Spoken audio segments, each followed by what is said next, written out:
اعوذ باللہ من الشیطان اللعین الرجیم بسم اللہ الرحمن الرحیم وآلہ الطیبین الطاہرین المعصومین المظلومین اما بعد فقط۔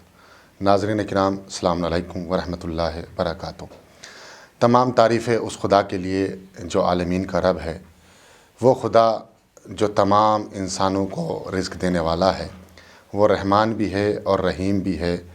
اس کی رحمت کا دریا مومن کے لیے بھی ہے اور کافر کے لیے بھی ہے۔ اور تمام درود و سلام خدا کے ان نمائندوں کے لیے کہ جنہوں نے ہمیں جینے کا سلیقہ عطا فرمایا اور جنہوں نے ہمیں یہ بتایا کہ زندگی کیسے گزارنی چاہیے اور ایک معاشرے میں رہنے کا طریقہ کیا ہے۔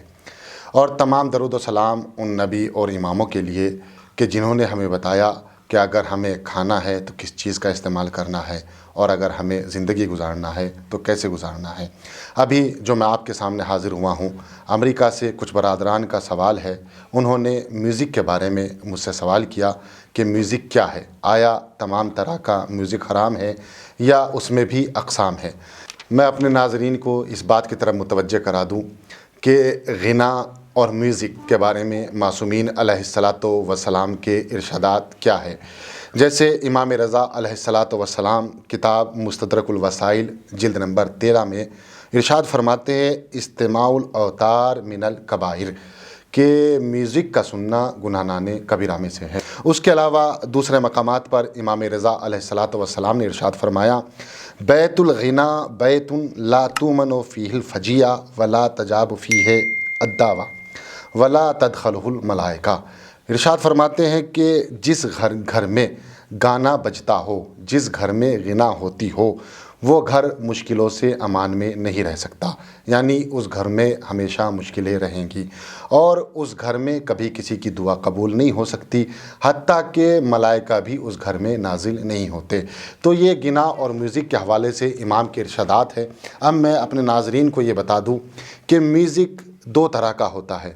ایک وہ میوزک کہ جو انسان کو مدہوش کر دیتا ہے اور انسان اسے سننے کے بعد مدہوش ہو جاتا ہے، تمام فقہاء کے نزدیک وہ میوزک حرام ہے۔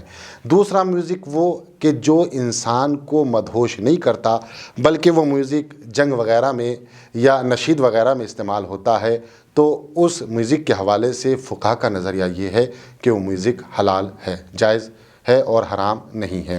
اب سوال یہ پیدا ہوتا ہے، میں اپنے ناظرین کو بتا دوں کہ ہم یہ کیسے منتخب کریں کہ کون سا میوزک وہ ہے کہ جو انسان کو مدہوش کر دیتا ہے اور کون سا میوزک وہ ہے جو انسان کو مدہوش نہیں کرتا۔ دیکھیے، اس کے لیے اس کے پہچاننے کا سب سے بہترین طریقہ عرف ہے۔ اگر عرف یہ کہے کہ جو سامنے میوزک چل رہا ہے یہ انسان کو مدہوش کرنے والا ہے تو وہ میوزک حرام ہے، اور اگر عرف یہ کہے کہ یہ میوزک انسان کو مدہوش نہیں کرتا تو وہ میوزک حلال ہے۔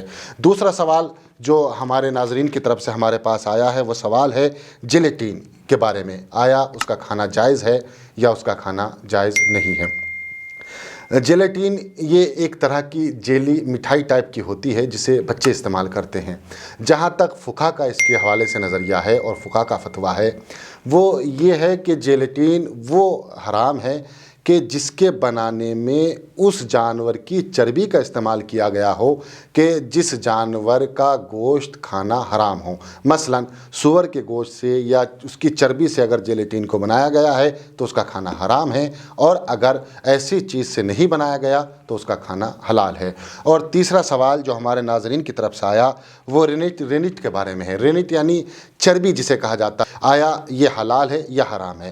رینٹ میں آپ کو یہ بتا دوں کہ رینٹ یہ ایک چربی ہوتی ہے، اور یہ چربی جسے دو طریقے سے بنایا جاتا ہے، ایک جب نباتاتی طریقے سے بنایا جاتا ہے اور ایک حیوانی ہوتا ہے۔ نباتاتی یعنی ویجیٹیرین سے جسے تیار کیا جائے، سبزی وغیرہ سے جسے بنایا جائے، کہہ رہے کہ اگر سبزی وغیرہ سے بنایا گیا ہے تو اس کے حلال ہونے میں کوئی اختلاف نہیں ہے، تمام فقہاء کا نظریہ ہے کہ وہ حلال ہے۔ لیکن اگر یہ رینٹ حیوانات سے بنایا گیا ہے تو ایسی صورت میں اگر یہ ایسے ملک سے آیا ہے کہ جو ملک اسلامی ہو تو ایسی صورت میں یہ حلال ہے، لیکن اگر ایسے ملک سے آیا ہے کہ جو غیر اسلامی ہو، اسلامی ملک نہ ہو، تو پھر یہ حرام ہے۔ اور اس کے حرام ہونے کی وجہ یہ ہے کیونکہ یہ جانور کے معدے کی چربی سے بنایا جاتا ہے، اور جانور اگر غیر مسلم ملک میں ذبح کیا گیا ہو تو یہ یقیناً نہیں کہا جا سکتا کہ اسے شرعی طریقے سے ذبح کیا گیا ہوگا۔ اس عنوان پر اور اس بات کو مد نظر رکھتے ہوئے فقہ نے اس کو حرام قرار دیا ہے۔ لیکن ہاں، اگر اسلامی ملک سے آیا ہے تو پھر اس کے حلال ہونے میں اور جائز ہونے میں کوئی اشکال نہیں ہے۔